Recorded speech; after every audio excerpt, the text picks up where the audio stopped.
আজকের স্পেশাল রান্না হচ্ছে অনেকে কাঁকরোল খায় না, তবে আজকে আমি যেভাবে রান্না করে দেখাবো এইভাবে যদি একবার কাঁকরোলটা রান্না করা হয় সবাই তো চেটেপুটে খাবে। হ্যালো ফ্রেন্ডস, আসসালামু আলাইকুম। আজকের রেসিপিতে স্বাগতম জানাচ্ছি। প্রথমে দেখতে পাচ্ছেন একটি কড়ার মধ্যে তেল দিয়েছি আধা কাপ। তেলের মধ্যে 1 চিমটি লবণ ছিটিয়ে এখানে কাঁকরোল, আলু আর বটবডি আছে, এটাকে একটু লাল করে ভেজে নেব। এটাকে উঠিয়ে ওই তেলটার মধ্যেই কিন্তু আমি এখানে পেঁয়াজ কুচি দিয়ে দিলাম আধা কাপের মতো। পেঁয়াজটা একটু লাল করে ভেজে এখানে রসুন বাটা আর আদা বাটা হাফ চামচ করে দিচ্ছি। দিয়ে এখন এগুলো একটু ভেজে নেব। যখন এগুলোর ফ্লেভারটা, কাঁচা গন্ধটা চলে যাবে তখন এখানে কিছু গুঁড়া মশলা দিয়ে দিলাম। হলুদ, মরিচ, ধনিয়া, জিরা হাফ চামচ করে দিয়েছি। আমি সবসময় মশলা অল্প করে খাই, যাই হোক হাফ চামচ করে দিলেই কিন্তু পারফেক্ট হয়। পরিমাণ মতো লবণ দিয়েছি, একটু ভেজে তারপর একটু পরিমাণ পানি দিয়ে মশলাটা খুব ভালো করে কষিয়ে নেব। মশলা যত কষাবেন তরকারি খেতে কিন্তু তত বেশি ভালো লাগবে।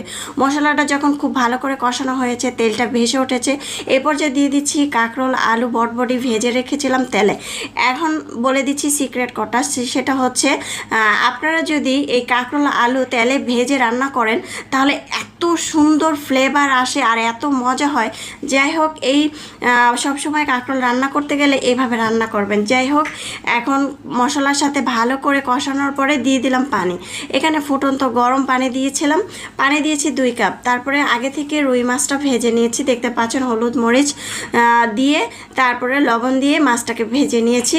তারপরে যখন ঢাকনা দিয়ে ঢেকে ঝোলটা শুকিয়ে নিয়েছি, মাখা মাখা হয়েছে, তারপরে হচ্ছে আমি এখানে ধনেপাতা কুচি দিয়ে দিচ্ছি আর হচ্ছে ভাজা জিরে গুঁড়া দিচ্ছি। এই তরকারিটার স্বাদ, ফ্লেভার বাড়ায় কিসের জন্য জানেন? ধনেপাতা আর হচ্ছে ভাজা জিরার গুঁড়া সবসময় দেওয়ার চেষ্টা করবেন, দেখবেন আপনাদের রান্নাটা সব থেকে পারফেক্ট হবে।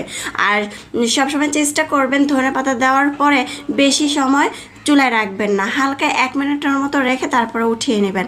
ঝোলটা একদম মাখা মাখা হয়েছে। এই ধরনের তরকারিগুলো খেতে কিন্তু দারুণ লাগে। এখন আমি একটা বাটিতে পরিবেশন করব। চুলার আঁচ যখন বন্ধ করেছি তখন কালারটা এরকম হয়েছে। যাই হোক, অনেক বেশি মজা হয়েছে। চাইলে কিন্তু অবশ্যই এভাবে ট্রাই করতে পারেন। রেসিপি কেমন হয়েছে? রেসিপি ভালো লাগলে অবশ্যই চ্যানেল সাবস্ক্রাইব করে লাইক দিয়ে পাশে থাকবেন। যদি রেসিপি দেখে বাসায় ট্রাই করেন তাহলে অবশ্যই কিন্তু জানাবেন কেমন হয়েছে। আর অবশ্যই ফেসবুক পেজ থেকে দেখলে ফেসবুক পেজটাকে ফলো দিয়ে পাশে থাকবেন। ইনশাল্লাহ ভালো থাকবেন। আল্লাহ হাফেজ। আজকের